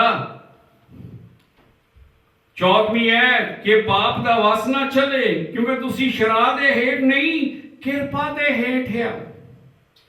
ਕਿ ਰੱਬ ਜਾਣਦਾ ਕਿ ਆਦਮੀ ਇੱਕੋ ਮਿੰਟ ਜਾਂ ਇੱਕ ਦਿਨ ਦੇ ਵਿੱਚ ਬਦਲ ਨਹੀਂ ਸਕਦਾ। ਇੱਕ ਦਿਨ ਦੇ ਵਿੱਚ ਆਦਮੀ ਆਪਣੇ ਆਪ ਨੂੰ ਬਦਲਾ ਨਹੀਂ ਸਕਦਾ। ਉਹਨੂੰ ਪਤਾ ਬੰਦੇ ਨੂੰ ਟਾਈਮ ਦੀ ਜ਼ਰੂਰਤ ਹੈ। ਪਰਮੇਸ਼ਵਰ ਜੀਸਸ ਰਾਹੀਂ ਕਿਰਪਾ ਕਰਦਾ ਤਾਂ ਕਿ ਬੰਦੇ ਕੋਲ ਹੁਣ ਸਮਾਂ ਹੋਵੇ, ਉਹ ਰੱਬ ਨਾਲ ਸਹੀ ਠਹਿਰੇ, ਉਹਦੇ ਲਾਗੇ ਜਾਵੇ। ਰੱਬ ਸਮਾਂ ਦਿੰਦਾ ਆਦਮੀ ਨੂੰ ਕਿ ਆਦਮੀ ਪਾਪ ਤੋਂ ਦੂਰ ਜਾਵੇ, ਪਾਪ ਉੱਤੇ ਫਤਿਹ ਜਾਂ ਜਿੱਤ ਪ੍ਰਾਪਤ ਕਰੇ। ਸੋ ਕਿਰਪਾ ਸਾਨੂੰ ਤਾਕਤ ਦਿੰਦੀ ਹੈ, ਉਹਦੀ ਦਇਆ, ਕਿਉਂਕਿ ਰੱਬ ਦਇਆ ਕਰਦਾ, ਸਾਨੂੰ ਮਾਫ ਕਰਦਾ। ਗਲਤੀ ਕਰਦੀ ਉਹ ਮਾਫ ਕਰਦਾ। ਪਰਮੇਸ਼ਵਰ ਕਹਿੰਦਾ ਕਾਕਾ ਦੂਸਰੀ ਵਾਰੀ ਫੇਰ ਕੋਸ਼ਿਸ਼ ਕਰ। ਉਹ ਸਾਨੂੰ ਟਾਈਮ ਦਿੰਦਾ। ਉਹਦੀ ਆਤਮਾ ਜਿਹੜੀ ਸਾਡੇ ਅੰਦਰ ਆ, ਉਹ ਦਿਨੋਂ ਦਿਨ ਸਾਨੂੰ ਬਦਲਾਉਂਦੀ ਆ।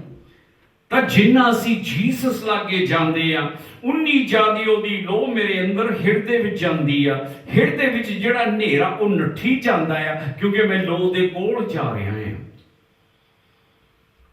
ਸੋ ਕੀ ਕਹਿੰਦਾ ਕਿ ਤੁਸੀਂ ਕਿਰਪਾ ਦੇ ਹੇਠ ਆ। 15ਵੀਂ ਆਇਤ, ਫੇਰ ਕੀ ਅਸੀਂ ਪਾਪ ਕਰੀਏ, ਇਸ ਲਈ ਅਸੀਂ ਸ਼ਰਾਬ ਦੇ ਹੇਠ ਨਹੀਂ, ਕਿਰਪਾ ਦੇ ਹੇਠ ਆ। ਸੰਤ ਕਹਿੰਦਾ ਮੈਂ ਤੁਹਾਨੂੰ ਲਾਇਸੈਂਸ ਨਹੀਂ ਦਿੰਦਾ, ਮੈਂ ਤੁਹਾਨੂੰ ਇਹ ਨਹੀਂ ਕਹਿੰਦਾ ਹੁਣ ਤੁਸੀਂ ਦਇਆ ਥੱਲੇ ਆ ਤਾਂ ਪਾਪ ਵਿੱਚ ਰਹੋ। ਕਈਆਂ ਲੋਕਾਂ ਦਾ ਖਿਆਲ ਹੈ ਮੈਂ ਜੀਸਸ ਨੂੰ ਮੰਨਦਾ, ਮਾਫ ਕਰਦਾ, ਦਇਆ ਥੱਲੇ, ਕੋਈ ਨਾ ਜਿਵੇਂ ਗਲਤੀਆਂ ਕਰੀ ਗਏ ਆਪੇ ਮਾਫ ਕਰੀ ਜਾਣਾ। ਨਹੀਂ, ਕਿਉਂਕਿ ਪਰਮੇਸ਼ਵਰ ਦਾ ਨਜਾਇਜ਼ ਫਾਇਦਾ, ਉਹਦੇ ਪਿਆਰ ਦਾ ਨਜਾਇਜ਼ ਫਾਇਦਾ, ਉਹਦੀ ਦਇਆ ਦਾ ਨਜਾਇਜ਼ ਫਾਇਦਾ ਅਸੀਂ ਉਠਾ ਨਹੀਂ ਸਕਦੇ। ਅਸੀਂ ਲੋਕਾਂ ਨੂੰ ਬੇਵਕੂਫ ਬਣਾ ਸਕਦੇ, ਇੱਕ ਦੂਜੇ ਨੂੰ ਵਰਤ ਸਕਦੇ ਆ, ਪਰ ਪਰਮੇਸ਼ਵਰ ਨੂੰ ਨਹੀਂ, ਕਿਉਂਕਿ ਉਹ ਸਾਨੂੰ ਅੰਦਰੋਂ ਜਾਣਦਾ। ਅਸੀਂ ਉਹਦਾ ਨਜਾਇਜ਼ ਫਾਇਦਾ ਨਹੀਂ ਉਠਾ ਸਕਦੇ। ਸੰਤ ਕੀ ਕਹਿੰਦਾ 15ਵੀਂ ਆਇਤ, ਫੇਰ ਕੀ ਕਿਆ ਅਸੀਂ ਪਾਪ ਕਰੀਏ, ਇਸ ਲਈ ਜੋ ਅਸੀਂ ਸ਼ਰਾਬ ਦੇ ਹੇਠ ਨਹੀਂ, ਕਿਰਪਾ ਦੇ ਹੇਠ ਹੈ। ਕਿਆ ਰੱਬ ਨੇ ਸਾਨੂੰ ਲਾਇਸੈਂਸ ਦਿੱਤਾ ਹੁਣ ਮੈਂ ਹੁਕਮਾਂ ਦੇ ਥੱਲੇ ਨਹੀਂ, ਮੌਜੂਜ਼ ਦੇ ਦਇਆ ਥੱਲੇ? ਉਹਦਾ ਮਤਲਬ ਹੈ ਮੈਂ ਹੁਣ ਜੋ ਮਰਜ਼ੀ ਕਰੀ ਜਾਵਾਂ, ਰੱਬ ਮਾਫ ਕਰੀ ਜਾਵਾਂ? ਕਹਿੰਦਾ ਨਹੀਂ।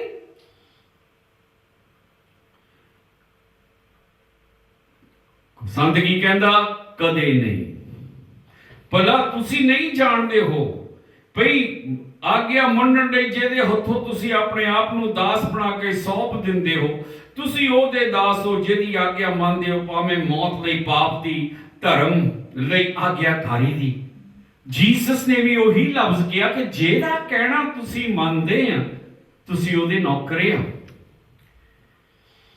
ਕਿ ਜੇ ਅਸੀਂ ਪਾਪ ਤੇ ਬੁਰਾਈ ਦਾ ਕਹਿਣਾ ਮੰਨਦੇ ਹਾਂ ਤਾਂ ਅਸੀਂ ਪਾਪ ਦੇ ਨੌਕਰ ਹਾਂ, ਅਤੇ ਜੇ ਅਸੀਂ ਚੰਗੀਆਂ ਚੀਜ਼ਾਂ ਦਾ ਜਾਂ ਪਵਿੱਤਰਤਾਈ ਦਾ ਕਹਿਣਾ ਮੰਨਦੇ ਹਾਂ ਅਤੇ ਉਹਦੀ ਆਗਿਆ ਦੇ ਵਿੱਚ ਰਹਿੰਦੇ ਹਾਂ, ਤਾਂ ਅਸੀਂ ਪਰਮੇਸ਼ਵਰ ਦੇ ਸੇਵਕ ਹਾਂ। ਕਿਉਂਕਿ ਜਿਹਦਾ ਕਹਿਣਾ ਮੰਨਦੇ ਹਾਂ ਉਹੀ ਤੁਹਾਡਾ ਮਾਲਕ ਆ, ਚਾਹੇ ਸੱਚਾਈ ਲਈ ਰੱਬ, ਬੁਰੀਆਈ ਲਈ ਸ਼ੈਤਾਨ। ਅਤੇ ਸ਼ੈਤਾਨ ਤੇ ਪਾਪ ਦਾ ਕਹਿਣਾ ਮੰਨਣਾ ਮੌਤ ਆ, ਨਰਕ ਦੀ ਮੌਤ। ਪਰਮੇਸ਼ਵਰ ਦਾ ਕਹਿਣਾ ਮੰਨਣਾ ਪਵਿੱਤਰਤਾ ਹੈ, ਅੰਤ ਦੇ ਵਿੱਚ ਜ਼ਿੰਦਗੀ ਹੈ। ਸੋ ਸੰਤ ਕੀ ਕਹਿੰਦਾ ਫਿਰ ਤੂੰ 16ਵੀਂ ਹੈ, ਤੁਸੀਂ ਨਹੀਂ ਜਾਣਦੇ ਭਈ ਆਗਿਆ ਮੰਨਣ ਲਈ ਜਿਹਦੇ ਹੱਥ ਤੁਸੀਂ ਆਪਣੇ ਆਪ ਨੂੰ ਦਾਸ ਬਣਾ ਕੇ ਸੌਂਪ ਦਿੰਦੇ ਹੋ, ਉਹਦੇ ਦਾਸ ਹੋ। ਜਿਹਦੀ ਆਗਿਆ ਮੰਨਦੇ ਹੋ, ਭਾਵੇਂ ਮੌਤ ਲਈ ਪਾਪ ਦੀ ਭੁਲੇਖਿਆਂ 'ਚ ਨਾ ਪਾਓ। ਇਹ ਨਾ ਸੋਚੋ ਮੈਂ ਦਇਆ ਥੱਲੇ ਆ, ਜੀਸਸ ਨੇ ਆਪਣੇ ਆਪ ਹੀ ਮੈਨੂੰ ਮਾਫ ਕਰੀ ਜਾਣਾ, ਜੋ ਮਰਜ਼ੀ ਮੈਂ ਕਰੀ ਜਾਵਾਂ। ਕਹਿੰਦਾ ਨਹੀਂ, ਜੇ ਤੁਸੀਂ ਬੁਰੀਆਈ ਕਰਦੇ ਰਹੇ, ਤੁਸੀਂ ਫਿਰ ਰੱਬ ਦੇ ਸੇਵਕ ਨਹੀਂ, ਸ਼ੈਤਾਨ ਦੇ ਆ, ਪਾਪ ਦੇ ਆ। ਅਤੇ ਪਾਪ ਦੇ ਸੇਵਕ ਨੌਕਰ ਬਣਨ ਦੀ ਸਜ਼ਾ ਕਹਿੰਦਾ ਮੌਤ ਆ। ਯਹੂਦੀ ਵੀ ਮੰਨਦੇ ਸੀ ਅਸੀਂ ਇਬਰਾਹਿਮ ਦੀ ਔਲਾਦ ਆ, ਉਹ ਵੀ ਮੰਨਦੇ ਸੀ ਕਿ ਅਸੀਂ ਚੰਗੇ ਲੋਕ ਆ। ਬਲਕਿ ਜੀਸਸ ਨੇ ਉਹਨਾਂ ਨੂੰ ਦੱਸਿਆ ਕਿ ਉਹ ਚੰਗੇ ਲੋਕ ਨਹੀਂ, ਚਾਹੇ ਇਬਰਾਹਿਮ ਦੀ ਔਲਾਦ ਹੈ। ਕਹਿੰਦੇ ਤੁਸੀਂ ਪੱਥਰ ਚੱਕਦੇ ਮੈਨੂੰ ਮਾਰਨ ਲਈ, ਇਬਰਾਹਿਮ ਨੇ ਤਾਂ ਦੇ ਕੰਮ ਤਾਂ ਨਹੀਂ ਸੀ ਕੀਤੇ।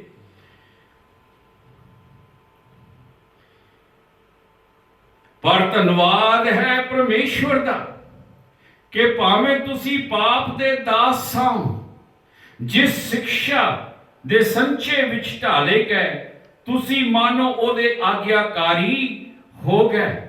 ਪਰ ਸੰਤ ਰੋਮ ਦੇ ਚਰਚ ਨੂੰ ਕਹਿੰਦਾ ਕਿ ਮੈਂ ਪਰਮੇਸ਼ਵਰ ਦਾ ਧੰਨਵਾਦ ਕਰਦਾ। ਹਾਂ, ਤੁਸੀਂ ਪਹਿਲਾਂ ਪਾਪੀ ਸੀ, ਪਾਪ ਤੁਹਾਡੇ ਤੇ ਰਾਜ ਕਰਦਾ ਸੀ, ਤੁਸੀਂ ਪਾਪ ਦੇ ਨੌਕਰ ਸੀਗੇ, ਗੁਲਾਮ ਸੀ।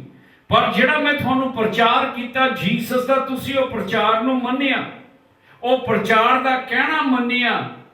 ਅਤੇ ਕਿਉਂਕਿ ਤੁਸੀਂ ਉਸ ਪ੍ਰਚਾਰ ਦਾ ਕਹਿਣਾ ਮੰਨਿਆ, ਇਸ ਕਰਕੇ ਤੁਸੀਂ ਗਾਹਾਂ ਕੀ ਕਹਿੰਦਾ 18ਵੀਂ ਐਤ, ਪਾਪ ਤੋਂ ਛੁੱਟ ਕੇ ਤੁਸੀਂ ਧਰਮ ਦੇ ਦਾਸ ਬਣ ਗਏ। ਪਹਿਲਾਂ ਨੌਕਰ ਸੀ ਪਾਪ ਦੇ, ਪਰ ਜਦੋਂ ਜੀਸਸ ਨੂੰ ਮੰਨਿਆ ਕਿ ਉਹ ਤੁਹਾਡੀ ਮੁਕਤੀ ਦਾਤਾ, ਤੁਹਾਡੇ ਪਾਪਾਂ ਨੂੰ ਉਠਾ ਕੇ ਲੈ ਗਿਆ, ਤੁਸੀਂ ਆਪਣੇ ਪਾਪਾਂ ਤੋਂ ਤੋਬਾ ਕੀਤੀ, ਉਹਦੇ ਕੋਲ ਆਏ, ਹੁਣ ਤੁਸੀਂ ਉਹਦੇ ਸੇਵਕ ਹੋ, ਸੱਚਾਈ ਧਰਮ ਦੇ ਸੇਵਕ ਆ, ਪਾਪ ਦੇ ਨਹੀਂ। ਸੋ ਦਾ ਮਤਲਬ ਇਹ ਆ ਕਿ ਸਾਡੇ ਉੱਤੇ ਆ, ਅਸੀਂ ਕਿਹਨੂੰ ਆਪਣਾ ਮਾਲਕ ਬਣਾਉਂਦੇ ਹਾਂ। ਜਾਂ ਤਾਂ ਸ਼ੈਤਾਨ ਤੇ ਪਾਪ ਨੂੰ ਆਪਣਾ ਮਾਲਕ ਬਣਾਈਏ ਜਾਂ ਪਰਮੇਸ਼ਵਰ ਨੂੰ। ਇਹ ਸਾਡੇ ਉੱਤੇ ਆ ਕਿ ਕਿਹੜਾ ਸਾਡੇ ਉੱਤੇ ਰਾਜ ਕਰੇ, ਪਾਪ ਜਾਂ ਪਵਿੱਤਰਤਾ। ਮੈਂ ਤੁਹਾਡੇ ਸਰੀਰ ਦੀ ਦੁਰਬਲਤਾ, ਉਹਦਾ ਮਤਲਬ ਕਮਜ਼ੋਰੀ ਦੇ ਕਾਰਨ ਮਨੁੱਖਾਂ ਵਾਲੀ ਗੱਲ ਆਖਦਾ ਆ। ਸੰਤ ਕਹਿੰਦਾ ਮੈਨੂੰ ਪਤਾ ਕਿ ਤੁਹਾਨੂੰ ਇੰਨੀਆਂ ਗੱਲਾਂ ਦੀ ਹਜੇ ਸਮਝ ਨਹੀਂ ਪੈਣੀ, ਇਸ ਕਰਕੇ ਮੈਂ ਤੁਹਾਨੂੰ ਸੌਖੇ ਤਰੀਕੇ ਦੁਆਰਾ ਸਮਝਾ ਰਿਹਾ। ਮੈਂ ਜਾਣਦਾ ਤੁਹਾਡੀ ਕਮਜ਼ੋਰੀ ਨੂੰ ਕਿ ਕਈ ਵਾਰੀ ਗੱਲਾਂ ਸਮਝਣੀਆਂ ਔਖੀਆਂ ਆ। ਕਾਰਨ ਮਨੁੱਖਾਂ ਵਾਲੀ ਗੱਲ ਆਖਦਾ ਹੈ, ਸੋ ਜਿਵੇਂ ਤੁਸੀਂ ਆਪਣੇ ਅੰਗ ਗੰਦਮੰਦ ਕੁਧਰਮ ਲਈ ਸਗੋਂ ਅਤ ਕੁਧਰਮ ਦੀ ਗੁਲਾਮੀ ਵਿੱਚ ਸੌਂਪ ਦਿੱਤੇ, ਤਿਵੇਂ ਹੁਣ ਆਪਣੇ ਅੰਗ ਧਰਮ ਦੀ ਗੁਲਾਮੀ ਵਿੱਚ ਪਵਿੱਤਰ ਹੋਣ ਲਈ ਸੌਂਪ ਦਿਓ। ਤੁਹਾਨੂੰ ਮੈਂ ਸੌਖਾ ਦੱਸਦਾ ਕਿ ਪਹਿਲਾਂ ਤੁਸੀਂ ਆਪਣੇ ਸਰੀਰ ਨੂੰ ਪਾਪ ਦੇ ਹਵਾਲੇ ਕਰਤਾ, ਆਪਣੇ ਸਰੀਰ ਨੂੰ ਤੁਸੀਂ ਸ਼ੈਤਾਨ ਦੇ ਹਵਾਲੇ ਕਰਤਾ। ਹਰ ਇੱਕ ਤਰ੍ਹਾਂ ਦੇ ਗੰਦਮੰਦ ਕੰਮ ਤੁਸੀਂ ਕੀਤੇ, ਹਰ ਇੱਕ ਤਰ੍ਹਾਂ ਦੇ ਬੁਰੇ ਕੰਮ ਤੁਸੀਂ ਆਪਣੇ ਸਰੀਰ ਦੇ ਅੰਗਾਂ ਨਾਲ ਕੀਤੇ, ਕਿਉਂਕਿ ਤੁਸੀਂ ਗੁਲਾਮ ਸੀ ਪਾਪ ਦੇ। ਪਰ ਹੁਣ ਤੁਸੀਂ ਪਰਮੇਸ਼ਵਰ ਕੋਲ ਆਏ ਆ, ਹੁਣ ਆਪਣੇ ਅੰਗਾਂ ਨੂੰ ਰੱਬ ਦੇ ਹਵਾਲੇ ਕਰੋ, ਤਾਂ ਕਿ ਜਿਹੜੇ ਤੁਹਾਡੇ ਅੰਗ ਆ ਉਹ ਪਰਮਾਤਮਾ ਦੀ ਪਵਿੱਤਰਤਾਈ ਦੇ ਲਈ ਵਰਤੇ ਜਾਣ, ਰੱਬ ਦੀ ਮਹਿਮਾ ਦੇ ਲਈ, ਰੱਬ ਦੀ ਵਡਿਆਈ ਦੇ ਲਈ ਵਰਤੇ ਜਾਣ। 20ਵੀਂ ਐਤ ਕੀ ਕਹਿੰਦਾ, ਤੁਸੀਂ ਪਾਪ ਦੇ ਦਾਸ ਹੋ, ਧਰਮ ਤੋਂ ਆਜ਼ਾਦ ਸੋ। ਪਹਿਲਾਂ ਤੁਸੀਂ ਪਾਪ ਦੇ ਨੌਕਰ ਸੀ, ਰੱਬ ਤੋਂ ਆਜ਼ਾਦ ਸੀ, ਰੱਬ ਤੋਂ ਦੂਰ ਸੀ, ਰੱਬ ਤੁਹਾਡੇ ਉੱਤੇ ਰਾਜ ਨਹੀਂ ਸੀ ਕਰਦਾ, ਉਹਦੀ ਸੱਚਾਈ ਤੁਹਾਡੇ ਉੱਤੇ ਰਾਜ ਨਹੀਂ ਸੀ ਕਰਦੀ। ਸੋ ਉਸ ਵੇਲੇ ਤੁਹਾਨੂੰ ਉਹਨਾਂ ਗੱਲਾਂ ਤੋਂ ਕੀ ਫਲ ਮਿਲਿਆ ਜਿਨ੍ਹਾਂ ਕਰਕੇ ਹੁਣ ਤੁਸੀਂ ਸ਼ਰਮਾਉਂਦੇ ਹੋ, ਕਿਉਂ ਜੋ ਉਹਨਾਂ ਦਾ ਅੰਤ ਮੌਤ ਆ। ਪਹਿਲਾਂ ਤੁਸੀਂ ਰੱਬ ਤੋਂ ਦੂਰ ਸੀ, ਤੁਸੀਂ ਪਾਪਾਂ ਦੇ ਨੌਕਰ ਸੀਗੇ, ਅੱਜ ਤੁਸੀਂ ਸ਼ਰਮਾਉਂਦੇ ਆ ਉਹ ਕੰਮ ਜਿਹੜੇ ਤੁਸੀਂ ਕੀਤੇ। ਮੈਨੂੰ ਦੱਸੋ, ਤੁਸੀਂ ਮੌਜ ਮੇਲਾ ਜੋ ਕੀਤਾ, ਸਾਰਾ ਕੁਝ ਕੀਤਾ, ਕੀ ਤੁਹਾਨੂੰ ਫਾਇਦਾ ਮਿਲਿਆ? ਉਹ ਚੀਜ਼ਾਂ ਦਾ ਅੰਤ ਕੀ ਸੀ? ਮੌਤ ਸੀ। ਸੰਤ ਕਹਿੰਦਾ ਪਰ ਹੁਣ ਤੁਸੀਂ ਪਾਪ ਤੋਂ ਛੁੱਟ ਗਏ ਕਿ ਜੀਸਸ 'ਚ ਸੰਗਲ ਰੱਬ ਨੇ ਤੋੜ ਦਿੱਤੇ ਕਿ ਤੁਸੀਂ ਹੁਣ ਇੱਕਦਮ ਆਜ਼ਾਦ ਆ। ਹੁਣ ਤੁਸੀਂ ਪਾਪ ਤੋਂ ਛੁੱਟ ਕੇ ਅਤੇ ਪਰਮੇਸ਼ਵਰ ਦੇ ਦਾਸ ਬਣ ਕੇ ਪਵਿੱਤਰਤਾਈ ਦੇ ਲਈ ਆਪਣਾ ਫਲ ਅੰਤ ਨੂੰ ਸਦੀਵਕ ਜੀਵਨ ਪਾਉਂਦੇ ਹੋ। ਸੰਤ ਕਹਿੰਦਾ ਹੁਣ ਰੱਬ ਨੇ ਤੁਹਾਨੂੰ ਪਾਪ ਤੋਂ ਛੁਟਕਾਰਾ ਦਿੱਤਾ। ਸ਼ੈਤਾਨ ਤੁਹਾਡੇ ਉੱਤੇ ਹੁਣ ਰਾਜ ਨਹੀਂ ਕਰਦਾ। ਪਾਪ ਹੁਣ ਤੁਹਾਡੇ ਉੱਤੇ ਰਾਜ ਨਹੀਂ ਕਰਦਾ ਕਿਉਂਕਿ ਤੁਸੀਂ ਜੀਸਸ ਕੋਲ ਆਏ। ਉਸਨੇ ਤੁਹਾਨੂੰ ਤਾਕਤ ਦਿੱਤੀ ਇਹਨਾਂ ਚੀਜ਼ਾਂ ਉੱਤੇ ਫਤਿਹ ਪਾਉਣ ਦੇ ਲਈ। ਤਾਂ ਸੰਤ ਕੀ ਕਹਿੰਦਾ, ਤੁਸੀਂ ਪਾਪ ਤੋਂ ਛੁੱਟ ਕੇ ਪਰਮੇਸ਼ਵਰ ਦੇ ਕੀ ਬਣ ਗਏ, ਉਹਦੇ ਸੇਵਕ ਬਣ ਗਏ, ਦਾਸ ਬਣ ਗਏ। ਅਤੇ ਜੀਸਸ ਦੇ ਸੇਵਕ ਬਣਨ ਨਾਲ ਦੇਖੋ ਕੀ ਫਾਇਦਾ ਮਿਲਦਾ। ਨੰਬਰ 1 ਪਵਿੱਤਰਤਾ। ਸਾਰਾ ਗੰਦ ਸਾਫ਼ ਕਰਕੇ ਤੁਹਾਡੇ ਅੰਦਰ ਹੁਣ ਪਵਿੱਤਰਤਾਈ ਲਿਆਂਦੀ ਗਈ। ਤੁਹਾਡੇ ਅੰਦਰ ਪਵਿੱਤਰਤਾਈ ਪੈਦਾ ਹੋਈ। ਬੁਰੇ ਕੰਮ ਚਲੇ ਗਏ, ਚੰਗੇ ਕੰਮ ਆ ਗਏ।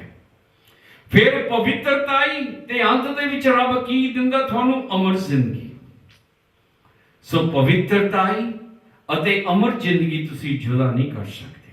ਜੇ ਬੰਦਾ ਕਵੇ ਮੈਨੂੰ ਅਮਰ ਜ਼ਿੰਦਗੀ ਚਾਹੀਦੀ ਪਰ ਮੈਂ ਪਵਿੱਤਰ ਨਹੀਂ ਹੋਣਾ ਚਾਹੁੰਦਾ, ਕਦੇ ਨਹੀਂ ਹੋ ਸਕਦਾ।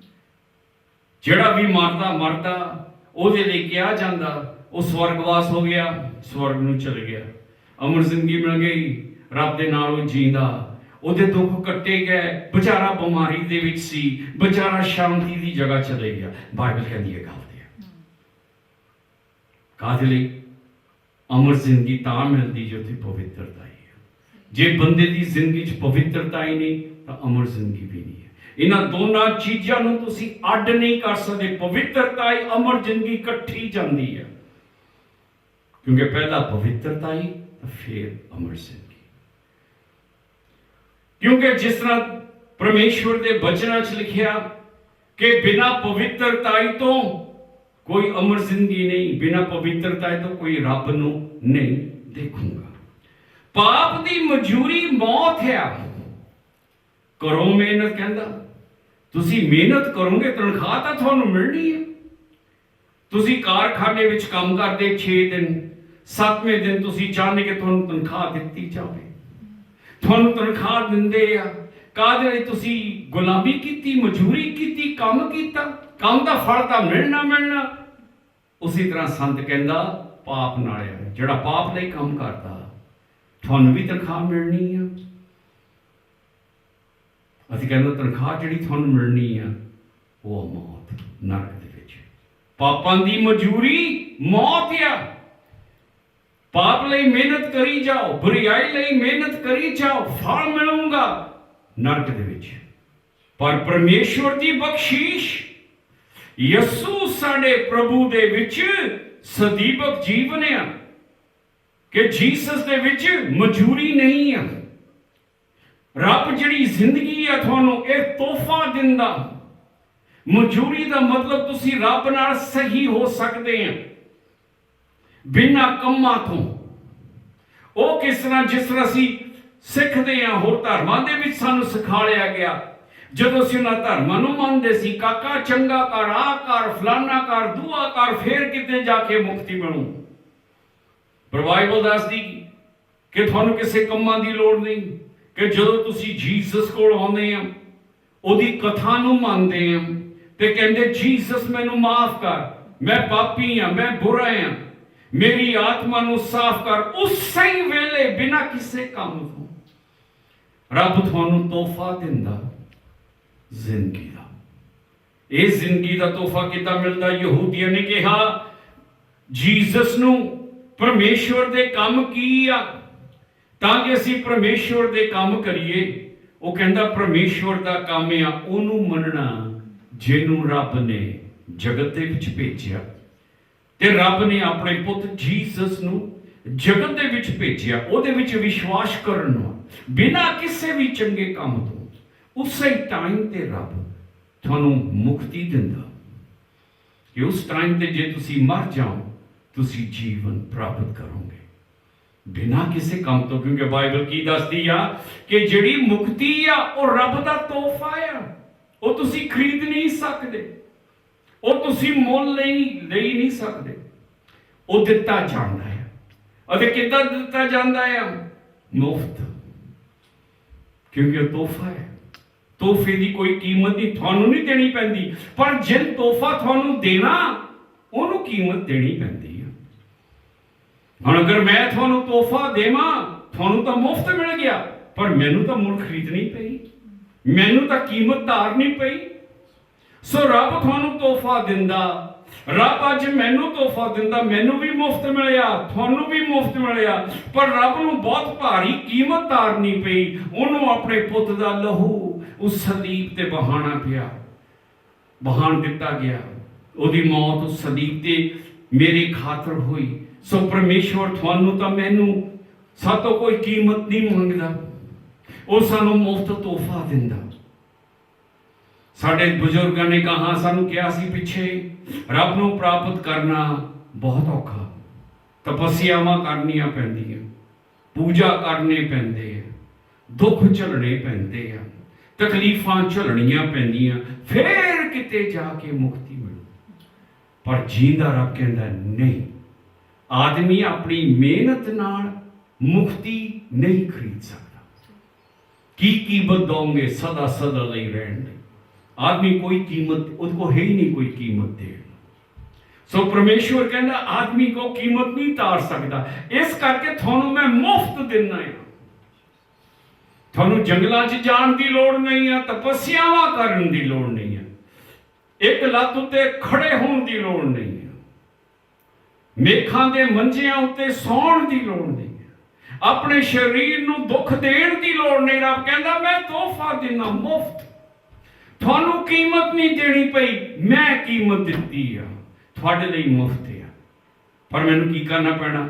ਮਨ ਉਹਨੂੰ, ਰੱਬ ਕਹਿੰਦਾ ਜਿਹਨੂੰ ਮੈਂ ਭੇਜਿਆ, ਜਿਹੜਾ ਤੇਰੇ ਖਾਤਰ ਸਲੀਬ ਤੇ ਮਰਿਆ, ਉਹਨੂੰ ਮਰਨ ਨਾਲ ਅਮਰ ਜ਼ਿੰਦਗੀ ਦਿੱਤੀ ਜਾਊਗੀ। ਸੋ ਅੱਜ ਅਸੀਂ ਮੰਨਦੇ ਜੀਸਸ ਐ ਯਹੋਵਾ, ਅਸੀਂ ਤੇਰੇ ਭੇਜੇ ਹੋਏ ਬੇਟੇ ਜੀਸਸ ਉੱਤੇ ਯਕੀਨ ਕਰਦੇ। ਅਸੀਂ ਮੰਨਦੇ ਜੀਸਸ ਮੇਰੇ ਖਾਤਰ ਜਿਹੜੀ ਸਜ਼ਾ ਮੇਰੇ ਤੇ ਆਉਣੀ ਸੀ, ਉਹ ਉਸਨੇ ਸਲੀਬ ਤੇ ਭੋਗੀ। ਮੈਂ ਮੰਨਦਾ ਕਿ ਉਹ ਮੇਰੇ ਖਾਤਰ ਮਰਿਆ, ਅਤੇ ਮੈਂ ਮੰਨਦਾ ਉਹ 3 ਦਿਨ ਬਾਅਦ ਜੀਂਦਾ ਹੋਇਆ। ਮੈਂ ਮੰਨਦਾ ਕਿ ਜੀਸਸ ਸਵਰਗ ਦੇ ਵਿੱਚ ਉਠਾਇਆ ਗਿਆ। ਮੈਂ ਮੰਨਦਾ ਕਿ ਉਹ ਪਿਤਾ ਦੇ ਸੱਜੇ ਹੱਥ ਤੇ ਬੈਠਾ, ਸਾਰੀਆਂ ਤਾਕਤਾਂ, ਸ਼ਕਤੀਆਂ, ਹਕੂਮਤਾਂ ਉਹਦੇ ਚਰਨਾਂ ਦੇ ਥੱਲੇ ਰੱਖੀ। ਐ ਪਰਮੇਸ਼ਵਰ, ਮੈਂ ਤੁਹਾਡੇ ਤੋਹਫੇ ਵਿੱਚ ਮੰਨਦਾ ਕਿ ਜੀਸਸ ਦੇ ਵਿੱਚ ਯਕੀਨ ਕਰਨ ਦੁਆਰਾ ਤੁਸੀਂ ਮੈਨੂੰ ਮੁਕਤੀ ਦਾ ਤੋਹਫਾ ਦਿਓਗੇ, ਜਿਹਦੇ ਲਈ ਮੈਨੂੰ ਕੋਈ ਮਿਹਨਤ ਨਹੀਂ ਕਰਨੀ ਪਈ, ਸਿਰਫ ਮੰਨਣਾ ਪਿਆ ਕਿ ਜੀਸਸ ਪਰਮੇਸ਼ਵਰ ਦਾ ਬੇਟਾ, ਕਿ ਜੀਸਸ ਮੇਰੇ ਲਈ ਮਰਿਆ, ਅਤੇ ਮੈਂ ਤੁਹਾਡੇ ਤੋਹਫੇ ਨੂੰ ਕਬੂਲ ਕਰਦਾ ਪਿਆ, ਜਿਹੜਾ ਅਮਰ ਜ਼ਿੰਦਗੀ, ਮੁਕਤੀ ਦਾ ਤੋਹਫਾ ਹੈ। ਅੱਜ ਮੇਰੇ ਦੋਸਤ, ਤੁਸੀਂ ਵੀ ਇਸ ਤੋਹਫੇ ਨੂੰ ਹਾਸਲ ਕਰ ਸਕਦੇ ਹੋ ਅਗਰ ਆਪਣੇ ਸਾਰੇ ਦਿਲ ਨਾਲ ਮੰਨੋ ਕਿ ਜੀਸਸ ਪਰਮੇਸ਼ਵਰ ਦਾ ਬੇਟਾ। ਅਗਰ ਤੁਸੀਂ ਸਾਰੇ ਦਿਲ ਨਾਲ ਮੰਨੋ ਕਿ ਤੁਹਾਡੀ ਜਗ੍ਹਾ ਉਹ ਮੋਇਆ ਅਤੇ 30 ਦਿਨ ਜੀਂਦਾ ਹੋਇਆ। ਅਗਰ ਅੱਜ ਤੁਸੀਂ ਕਹੋ ਜੀਸਸ, ਮੈਂ ਆਪਣੀ ਜ਼ਿੰਦਗੀ ਤੁਹਾਨੂੰ ਦਿੰਦਾ, ਕਿ ਮੈਨੂੰ ਆਪਣੀ ਮਹਿਮਾ ਲਈ, ਆਪਣੀ ਵਡਿਆਈ ਲਈ ਵਰਤ। ਪਰਮੇਸ਼ਵਰ ਆਪਣਾ ਸਰੀਰ ਤੇਰੇ ਹਵਾਲੇ ਕਰਦਾ, ਮੇਰੇ ਸਰੀਰ ਦੇ ਅੰਗਾਂ ਨੂੰ ਆਪਣੀ ਵਡਿਆਈ ਲਈ ਵਰਤ। ਪਰਮੇਸ਼ਵਰ, ਮੈਂ ਮੰਨਦਾ ਕਿ ਤੁਸੀਂ ਜੀਂਦੇ ਪਰਮੇਸ਼ਵਰ ਹੋ, ਜੀਸਸ ਨਾਮ ਦੁਆਰਾ, ਆਮੀਨ। ਹੁਣ ਅਸੀਂ ਪ੍ਰਭੂ ਦੀ ਪ੍ਰਾਰਥਨਾ ਕਰੀਏ। ਸਾਡੇ ਪਿਤਾ ਜੋ ਸਵਰਗ ਵਿੱਚ ਹਨ, ਤੁਹਾਡਾ ਨਾਮ ਪਵਿੱਤਰ ਮੰਨਿਆ ਜਾਏ, ਤੁਹਾਡਾ ਰਾਜ ਆਵੇ, ਤੁਹਾਡੇ ਹੁਕਮਾਂ ਤੇ ਚੱਲਿਆ ਜਾਏ, ਜ਼ਮੀਨ ਤੇ ਜਿਸ ਤਰ੍ਹਾਂ ਸਵਰਗ ਵਿੱਚ ਹੈ। ਪਰਮੇਸ਼ਵਰ, ਸਾਨੂੰ ਅੱਜ ਦਾ ਖਾਣਾ ਦਿਓ, ਸਾਡੇ ਪਾਪਾਂ ਨੂੰ ਮਾਫ ਕਰੋ, ਅਸੀਂ ਸਾਰਿਆਂ ਨੂੰ ਮਾਫ ਕਰੋ ਜਿਨੀ ਸਾਡੇ ਖਿਲਾਫ ਪਾਪ ਕੀਤੇ, ਸਾਨੂੰ ਪ੍ਰੀਖਿਆ 'ਚ ਪੈਣ ਤੋਂ ਬਚਾਓ, ਬੁਰਾਈਆਂ ਤੋਂ ਬਚਾਓ। ਤੁਹਾਡਾ ਹੈ ਰਾਜ, ਮਹਿਮਾ, ਸ਼ਕਤੀ ਸਾਡੇ ਪ੍ਰਭੂ ਜੀਸਸ ਦੁਆਰਾ